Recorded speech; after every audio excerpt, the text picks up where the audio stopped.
После любого кризиса, обычно в кризисный период 20%, 30%, максимум 40%, некоторые цена падает.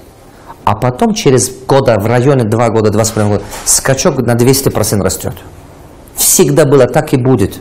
Посмотрите в 90-х годах, посмотрите в 98-х годах, посмотрите в 2007 годах и сегодня посмотрите. Она никогда обратно предыдущий уровень не достигает, еще выше идет. Поэтому надо просто хорошо быть готовы к этому.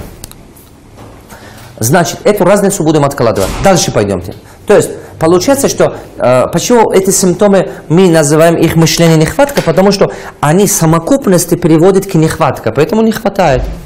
Дальше, 6. Человек намерение принимает как реальность и увеличивает свои расходы. Хотел бы сказать, что это симптом, одна из важнейших симптомов, которые вы будете сталкиваться. Как это так? Как это происходит? Кто из вас имеет свой собственный бизнес? Вот кто в бизнесе, вы не точно понимаете. Потому что вы хотите, не хотите, с этим сталкиваетесь. Как это произойдет? Я расскажу. Например, человек, который в бизнесе, вот это его бизнес, скажем, у него бюджет расхода, скажем, его доход, скажем, ну давайте, $5000, например. Его доход $5000. С намерением, что оттуда договариваюсь, отсюда договариваюсь, что-то делаю и так далее, оттуда придет 5000, оттуда 2000, оттуда 3000. Он эти вещи еще нету. В голове он их раскручивает, а здесь расходы увеличивает на 20 000 и на 100 000.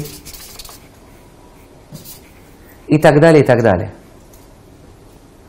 С надеждой, что отсюда придет деньги, оттуда придет деньги, я это сделаю.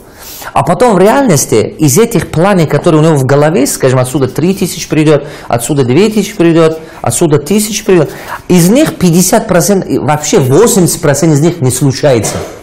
А расходы это точно, обязанность он брал, обязательства-то уже есть. С этим столкнулись? Кто столкнулся?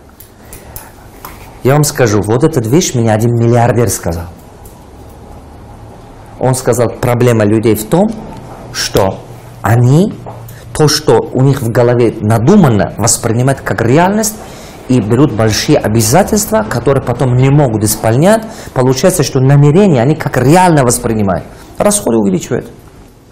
Я могу... Вспомните вот эту картину, которую я показывал, вот эту картину. Вы вспомните? Я рассказывал, что от 3 до 7 лет люди поднимаются хорошо, потом загоняют себе в полную долговую яму, потери и так далее. Вот это симптом приведет к этому. Именно это симптом многие бизнесмены банкротил. Основной симптом, который приведет к банкротству, именно она. Именно вот это. Этим что я хочу сказать? Вы должны всегда, внимание, дай мне лечение этого симптома, пожалуйста. Смотрите, послушайте, пожалуйста, минуточку. Вы должны вот эту модель мышления менять. Понимать мне сейчас, что я хочу сказать. Смотрите, принимаем решение о расходах, исходя из той суммы, которая есть реально в руках. Это означает, вот смотрите, у вас 5000 есть дохода, но вы планируете 20 000 расходов этот месяц. Например, планируете 20 000 расходов. В бизнесе часто так бывает. Смотрите, но у вас 5000 есть.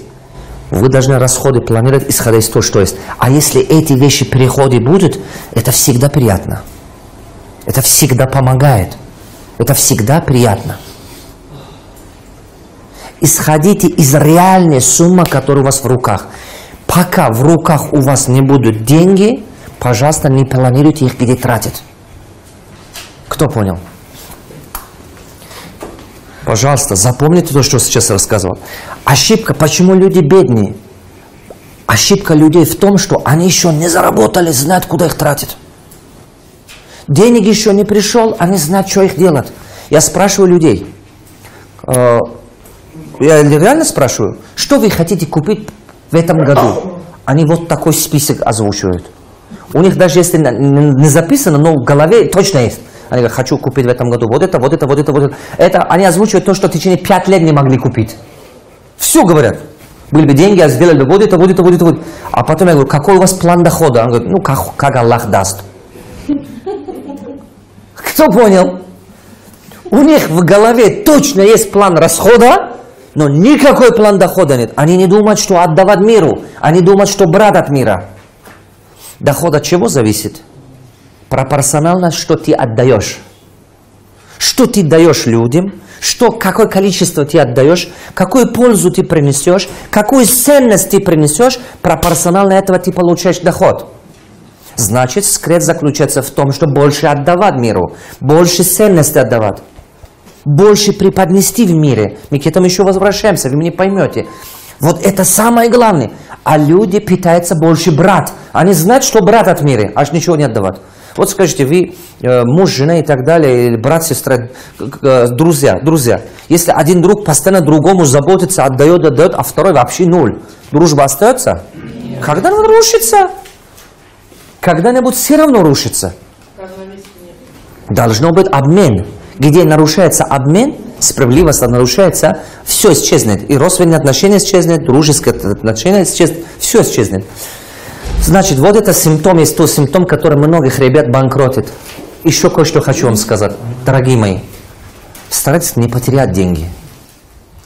Не бойтесь потерять деньги, не бойтесь ошибаться, но старайтесь не делать этого.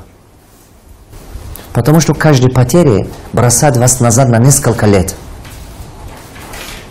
Понимаете? На несколько лет. Я 5 лет долги отдал. Понимаете? Только до своего офиса добрался. Вы посещали мои тренинги. Я в вонючих туалетах сидел и работал. Вы понимаете? А почему? Потому что когда работал, многие ребята, которые сегодня успешные бизнесмены, они были вон позади меня. А пока я снова из долги вылез, пока я накопил, пока работал, пока систему организовал, они обгоняли меня все далеко. Это правда. Я смотрю сейчас на некоторых ребят, которые у меня, я консультировал их, они начинали. Я консультировал их. Они сейчас миллионы зарабатывают. Это правда. В Казахстане у меня очень много есть друзей, учеников, которые я лично сам консультировал. Они зарабатывают очень хорошо. Они обгоняли меня, далеко пошли. Потому что мою ошибку мне бросили назад на 5-7 лет.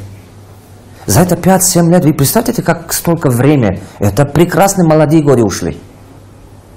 Пока я это все нормализовал, они далеко ушли. Но я почему это вам скажу? Старайтесь ни $1 не потерять. Вы должны это осознавать. Анализируйте, берите урок от каждой ошибки. Ошибаться не бойтесь, но не повторите ошибки.